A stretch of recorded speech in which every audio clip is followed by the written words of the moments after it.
एक ऐसी बला है जो अपने आप में सबसे बड़ी सज़ा भी है और दवा भी। जब किसी से प्यार होता है तो रूह से लेकर हमारे शरीर का हर एक अंग उसके रंग में रंग जाता है। वो कहते हैं ना, होश वालों को खबर क्या बेखुदी क्या चीज़ है।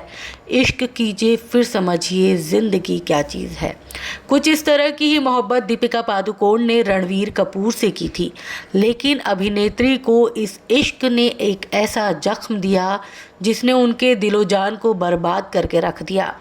खुद को खो बैठी दीपिका पादुकोण जब अपनी ज़िंदगी में सबसे हारा हुआ महसूस कर रही थी, तब भगवान ने उनके जीवन में एक ऐसे शख्स को भेजा जिसे आज वो पूरी दुनिया के सामने अपना कह सकती है। हम बात कर रहे हैं रणवीर सिंह की। अपने होशो हवास में रहते हुए हम जब पहली मोहब्बत करते हैं तो अपना सारा होश खो बैठते हैं। कुछ ऐसा ही दीपिका पादुकोण के साथ हुआ था। बॉलीवुड में अपना पहला कदम बढ़ाते ही इत्तेफाक से दीपिका की मुलाकात रणबीर कपूर से हुई और दोनों की यारी बढ़ने लगी। दोनों की वो स्पेशल वाली यारी इस कदर गहरी होती गई कि दीपिका रणबीर के इश्क में पागल हो गई। हालांकि दीपिका की मोहब्बत सच्ची होने के बावजूद रणबीर कपूर ने उन्हें धोखा दिया और दोनों की राहें जुदा हो गई।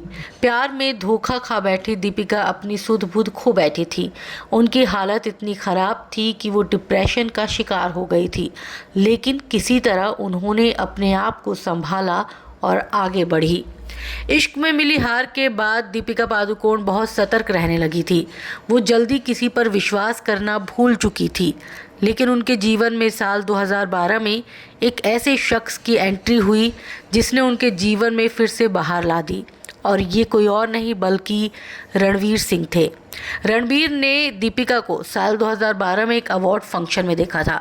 अभिनेता उनकी मुस्कान पर पहली बार ही मोहित हो गए थे। दूर से देखने के बाद रणवीर को पास से दीपिका का दीदार करने का मौका संजय लीला भंसाली की बदौलत मिली। दोनों की पहली मुलाकात निर्देशक के घर पर फिल्म गोलियों की रासलीला रामलीला की वजह से हुई। ये ऐसी मुलाकात थी जिसने दोनों के दिलों के दरवाजे एक दूसरे के लिए खोल दिए थे। इस लंच को रणवीर और दीपिका की पहली डेट भी कहा जा सकता है, क्योंकि वो पहली ही मुलाकात में एक दूसरे में खो गए थे। दरअसल लंच के दौरान दीपिका के दांत में कुछ फंस गया था, जिसे रणवीर ने देखा और अभिनेत्री को इशारों इशारों में हटाने के लिए कहा, लेकिन दीपिका के दिल का टेलीफोन बज चुका था और उन्होंने रणवीर को ही उसे निकालने के लिए कह डाला। फिर क्या था, दोनों एक दूसरे के करीब आने लगे। फिल्म की शूटिंग के दौरान एक दूसरे के साथ ज़्यादा से ज़्यादा वक्त बिताना, और यहाँ तक कि वो दोनों एक दूसरे को बेबी भी बुलाने लगे थे।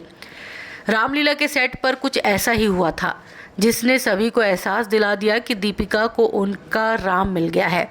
दरअसल एक गाने की शूट के दौरान दोनों को किस करना था और निर्देशक के कट बोलने के बाद भी ये दोनों नहीं रुके।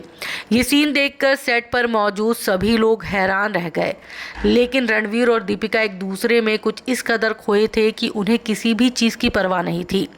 इसके बाद दोनों को एक साथ कई बार छुट्टियां मनाते हुए स्पॉट किया गया। यहाँ तक कि हाल ही में खुलासा हुआ कि साल 2018 में शादी करने से 3 साल पहले ही दोनों ने सीक्रेट एंगेजमेंट कर ली थी। वजह थी रणवीर किसी भी हालत में दीपिका को खोना नहीं चाहते थे। दोनों ने परिवार और दोस्तों की मौजूदगी में 14 नवंबर 2018 को शादी रची।